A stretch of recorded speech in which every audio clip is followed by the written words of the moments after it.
हमारे साथ में पूर्व केंद्रीय मंत्री नागमणि जी बैठे हुए हैं।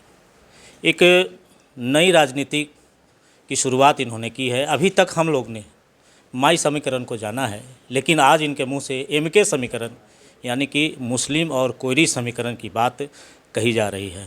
यानी कि आने वाले दिन में कोयरी की राजनीति, जो कुशवाहा की राजनीति होती है, अब वो कहीं ना कहीं बिखरते हुए नज़र आ रहा है और इनके सपोर्ट में भी लोग जुट रहे हैं, जैसा इनका मानना है।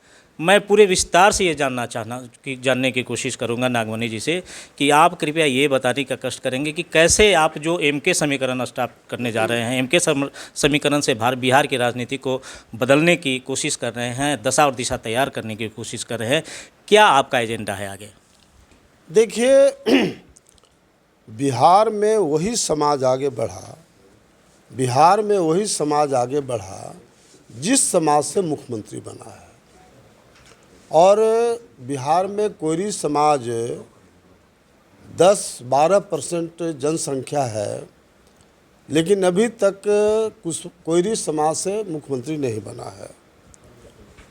और जहाँ तक मुस्लिम कोयरी समीकरण का सवाल है, ये 30 वर्षों से मुसलमान आंख बंद करके बीजेपी को हराने के लिए राजद को समर्थन देते रहा है और राजद ने भी M22 समीकरण बना करके और मुसलमानों का वोट अभी तक ठगने का काम किया। 30 वर्षों में एक मुसलमान को डिप्टी सीएम नहीं बनाया। इतना ही नहीं है, जो शहाबुद्दीन साहब मुसलमानों के सुप्रीम नेता हुआ करते थे, उनकी हत्या राबड़ी देवी सरकार में करने का प्रयास हुआ था उनके गांव में।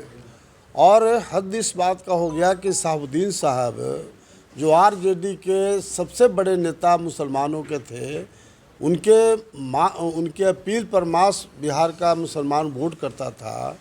जब उनका डेथ हुआ दिल्ली में, तो पूरा लालू फैमिली दिल्ली में था, कोई मिट्टी भी देने नहीं गया।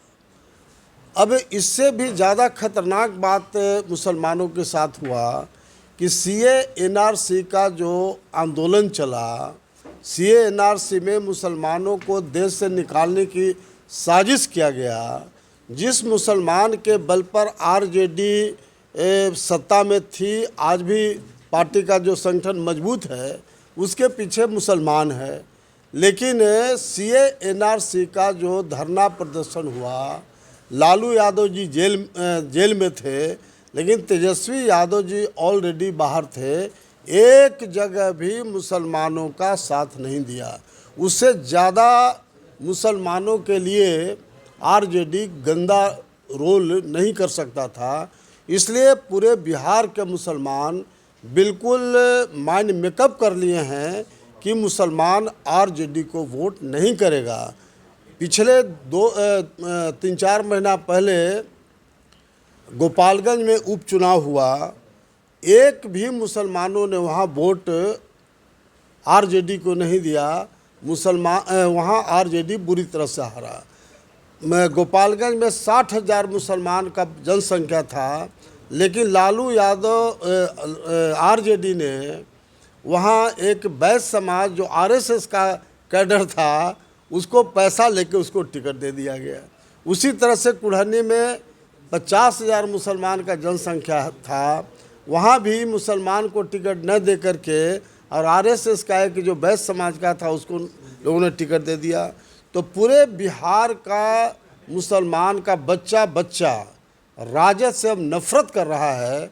और ऐसी स्थिति में शोषित इंकलाब पार्टी चाहती है कि मुस्लिम कोयरी गठबंधन हमारा आधार बने, लेकिन अन्य जो तबका है, अति पिछड़ा है, दलित है, सवर्ण है और यादव समाज को भी हम लेके चलना चाहते हैं। इसीलिए हमारी पार्टी बिल्कुल डिक्लेयर करके घोषणा किया है कि शोषित इंकलाब पार्टी की सरकार 2025 में बनेगी तो कोयरी समाज से हम मुख्यमंत्री बनावेंगे और 5 डिप्टी सीएम बनावेंगे। एक मुसलमान को, जिसको पुलिस विभाग जरूर देंगे, क्योंकि दंगा फसाद में मुसलमानों की स्थिति नाजुक हो जाती है।